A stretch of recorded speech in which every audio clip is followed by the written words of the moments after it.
Pengaruh kemajuan iptek terhadap Negara Kesatuan Republik Indonesia. Pengaruh positif kemajuan iptek bagi kehidupan bermasyarakat, berbangsa, dan bernegara. Nah, untuk pengaruh positif ini ada 4 aspek. Pertama, aspek politik, aspek ekonomi, aspek sosial budaya, dan terakhir aspek hukum, pertahanan, dan keamanan. Aspek politik. Pertama, kuatnya pengaruh nilai-nilai keterbukaan, kebebasan, dan demokrasi terhadap pikiran maupun kemauan bangsa Indonesia. Dengan adanya nilai-nilai ini, muncullah keterbukaan yang dapat mencegah praktik korupsi, kolusi, dan nepotisme sehingga dapat dicapai pemerintahan yang bersih dan berwibawa. Tapi, apa itu korupsi, kolusi, dan nepotisme? Korupsi adalah penggelapan atau penyelewengan harta milik perusahaan ataupun milik negara untuk kepentingan diri sendiri maupun untuk kepentingan orang lain. Kolusi adalah kerjasama melawan hukum antar penyelenggara negara atau antara penyelenggara negara dan pihak lain yang merugikan orang lain, masyarakat, dan atau negara.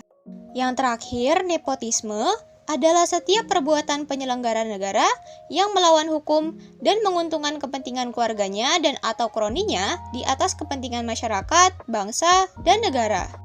Yang kedua, adanya pemerintahan yang demokratis meningkatkan kualitas dan kuantitas partisipasi politik rakyat dalam penentuan kebijakan publik oleh pemerintah. Adanya kebebasan yang bertanggung jawab sehingga setiap orang dapat meningkatkan kualitas dirinya dengan kreativitas dalam kehidupannya yang tentu saja dalam hal-hal positif.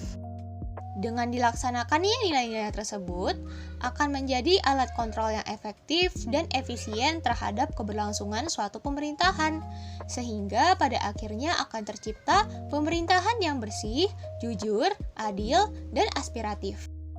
Aspek ekonomi. Yang pertama, makin meningkatnya investasi asing atau penanaman modal asing di negara kita. Yang kedua, makin terbukanya pasar internasional bagi hasil produksi dalam negeri. Lalu, yang ketiga, meningkatkan kesempatan kerja dan kemakmuran masyarakat. Aspek sosial budaya. Yang pertama, mempermudah kita untuk memperoleh informasi akibat munculnya internet dan makin canggihnya alat-alat komunikasi dari belahan bumi lainnya. Sehingga kita secara tidak langsung telah melakukan proses transformasi ilmu yang sangat bermanfaat bagi kita.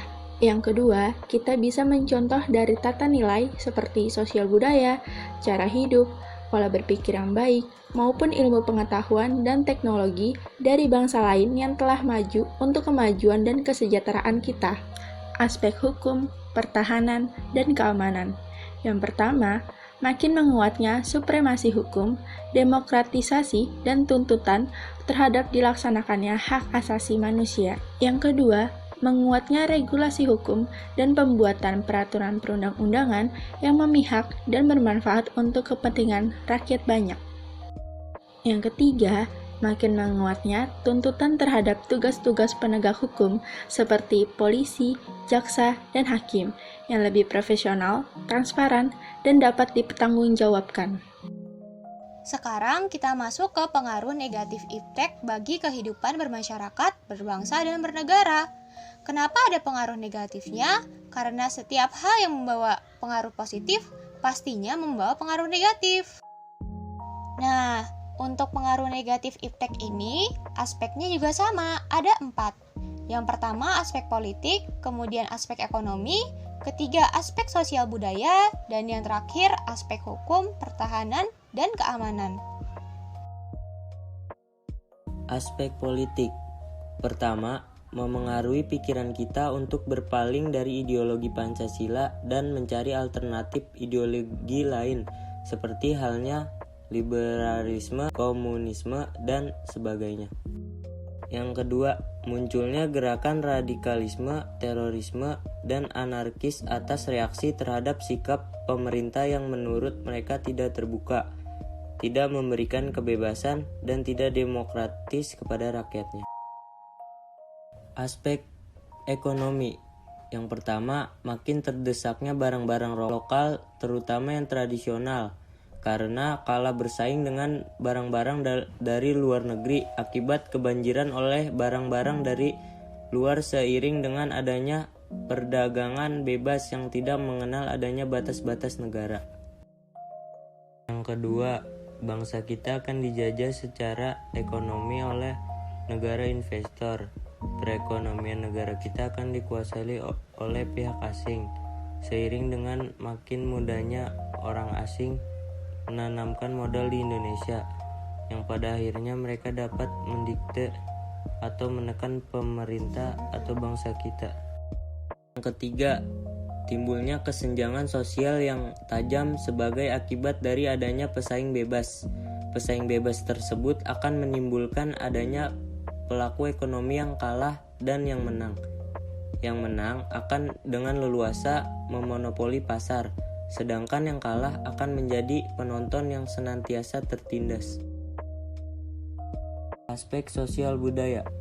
Pertama, munculnya gaya hidup konsumtif. Yang kedua, munculnya sifat hedonisme, yaitu kenikmatan pribadi dianggap sebagai suatu nilai hidup tertinggi, seperti mabuk-mabukan, pergaulan bebas, dan foya-foya. Yang ketiga, adanya sikap individualisme, yaitu sikap selalu mementingkan diri sendiri, serta memandang orang lain itu tidak ada dan tidak bermakna. Aspek hukum, pertahanan, dan keamanan. Yang pertama, menimbulkan tindakan anarkis dari masyarakat yang dapat mengganggu stabilitas nasional, ketahanan nasional, bahkan persatuan dan kesatuan bangsa. Yang kedua, berkurangnya peran masyarakat dalam menjaga keamanan, ketertiban, dan kedaulatan negara. Sikap selektif terhadap pengaruh kemajuan iptek. Untuk sikap selektif ini, aspeknya hanya ada 3, yaitu di bidang politik, ekonomi, dan sosial budaya. Bidang politik. Yang pertama, mengembangkan demokratisasi dalam segala bidang. Yang kedua, mengaktifkan masyarakat sipil dalam arena politik. Yang ketiga, menegakkan supremasi hukum. Bidang ekonomi. Yang pertama, sistem ekonomi dikembangkan untuk memperkuat produksi domestik untuk pasar dalam negeri, sehingga memperkuat perekonomian rakyat. Artinya, segala sesuatu yang menguasai hajat hidup orang banyak haruslah bersifat murah dan terjangkau. Yang kedua, industri-industri haruslah menggunakan bahan baku dari dalam negeri, sehingga tidak bergantung impor dari luar negeri. Yang ketiga, tidak bergantung pada badan-badan multilateral, seperti pada International Monetary Fund, Bank Dunia, dan World Trade Organization. Bidang sosial budaya. Yang pertama, terbuka terhadap inovasi dan perubahan. Yang kedua, berorientasi pada masa depan daripada masa lampau. Yang ketiga, menghargai dan menghormati hak-hak asasi manusia. Contoh nyata pengaruh positif dan negatif dari perkembangan iptek di Indonesia. Spionase Australia terhadap Indonesia di masa kepemimpinan SBY tahun 2007 sampai 2009. Spionase merupakan tindakan yang dilakukan secara diam-diam bertujuan untuk mengumpulkan informasi rahasia dari pihak lawan. Hal ini sangat berbahaya loh, karena dapat menimbulkan konflik, mengancam keamanan, kedaulatan, dan integritas negara yang dispionase. Yang menjadi target penyadapannya adalah Presiden Susilo Bambang Yudhoyono, almarhumah Ibu Negara Ani Yudhoyono, Wakil Presiden Budiono, mantan Wakil Presiden Yusuf Kala, dan beberapa pejabat negara yang dilakukan oleh Badan Intelijen Australia Defense Signals Directorate. Indonesia sudah mengambil langkah tegas mengenai tindakan spionase yang dilakukan oleh Australia dengan pengambilan 3 kebijakan. Salah satunya yaitu menghentikan sementara waktu kerjasama antar Indonesia dan Australia untuk normalisasi hubungan antar negara. Walaupun Australia tidak menunjukkan permintaan maaf secara resmi kepada Indonesia, namun dapat dilihat itikat baik Australia dengan meminta normalisasi hubungan antar negara. Tren TikTok asal Indonesia banyak yang mendunia. Angga Anugrah Putra selaku Head of Operations TikTok Asia Tenggara mengaku merasa bangga melihat banyaknya tren TikTok dari komunitas di Indonesia yang berhasil mendunia.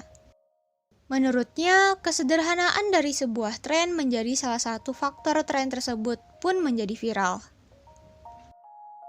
Salah satu tren Indonesia yang mendunia adalah lagu dari musisi Melly Goeslaw dalam bandnya bernama Potret yang berjudul Bagaikan Langit.